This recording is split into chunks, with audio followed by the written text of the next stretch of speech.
Compared to the whitewater streams that tumble down mountainsides, the meandering rivers of the plains may seem tame and lazy. But mountain streams are corralled by the steep walled valleys they carve. Their courses are literally set in stone. Out on the open plains, those stony walls give way to soft soil, allowing rivers to shift their banks and set their own ever-changing courses to the sea. Courses that almost never run straight. At least not for long, because all it takes to turn a straight stretch of river into a bendy one is a little disturbance and a lot of time. And in nature, there's plenty of both. Say, for example, that a muskrat burrows herself a den in one bank of a stream.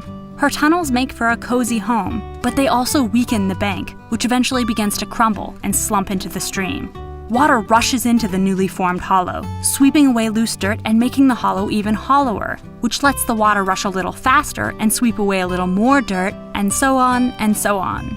As more of the stream's flow is diverted into the deepening hole on one bank and away from the other side of the channel, the flow there weakens and slows. And since slow-moving water can't carry the sand-sized particles that fast-moving water can, the dirt drops to the bottom and builds up to make the water there even shallower and slower, and then keeps accumulating until it becomes new land on the inside bank.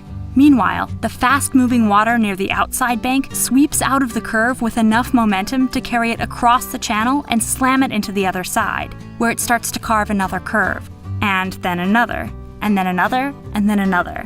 The wider the stream, the longer it takes the slingshotting current to reach the other side, and the greater the downstream distance to the next curve. In fact, measurements of meandering streams all over the world reveal a strikingly regular pattern. The length of one S-shaped meander tends to be about 6 times the width of the channel. So little tiny meandering streams tend to look just like miniature versions of their bigger relatives. As long as nothing gets in the way of a river's meandering, its curves will continue to grow curvier and curvier until they loop around and bumble into themselves. When that happens, the river's channel follows the straighter path downhill, leaving behind a crescent-shaped remnant called an oxbow lake. Or a billabong.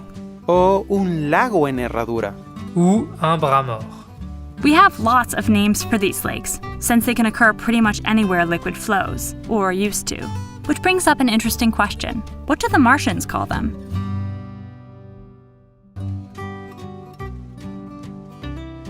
This Minute Earth video is brought to you by you, if you want to, because we've started a new crowdfunding campaign on the website patreon.com to help remove banner ads and support Minute Earth going forward. And we'd be honored if you considered helping us out by going to patreon.com/MinuteEarth.